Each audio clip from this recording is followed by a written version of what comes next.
Pay স্কেলের প্রজ্ঞাপন জারির দাবিতে সারা দেশে একযোগে আন্দোলনের কর্মসূচি হাতে নেওয়ার চিন্তার কথা জানিয়েছেন এমপিওভুক্ত শিক্ষা জাতীয়করণ প্রত্যাশী জোটের সদস্য সচিব দেলোয়ার হোসেন আজিজি।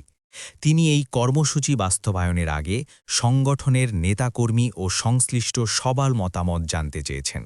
শনিবার নিজের ব্যক্তিগত ফেসবুক আইডিতে দেওয়া এক পোস্টে আজিজি জানান, জাতীয়করণ প্রত্যাশী জোটের পক্ষ থেকে পে স্কেলের প্রজ্ঞাপন দ্রুত জারির দাবিতে প্রতিটি জেলা ও উপজেলা পর্যায়ে মানববন্ধন কর্মসূচি আয়োজনের পরিকল্পনা করা হচ্ছে। তিনি বলেন, এ বিষয়ে সবার সুচিন্তিত মতামত ও পরামর্শ তারা গুরুত্বের সঙ্গে বিবেচনা করতে চান।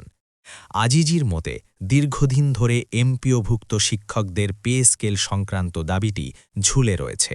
সাম্প্রতিক সরকার পে কমিশন গঠন করেছে, ফলে পে স্কেলের প্রজ্ঞাপন জারি করার বিষয়টি বর্তমান সরকারের দায়িত্বের মধ্যেই পড়ে। তিনি মনে করেন, এই মুহূর্তে উদ্যোগ না নেওয়া হলে শিক্ষকদের ন্যায্য অধিকার আদায় আরও বিলম্বিত হতে পারে।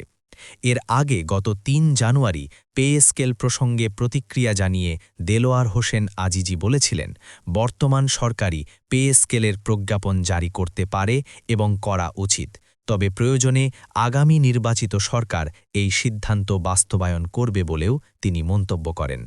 তার এই বক্তব্য ও সাম্প্রতিক কর্মসূচির প্রস্তাবের পর এমপিওভুক্ত শিক্ষক সমাজে নতুন করে আলোচনা শুরু হয়েছে।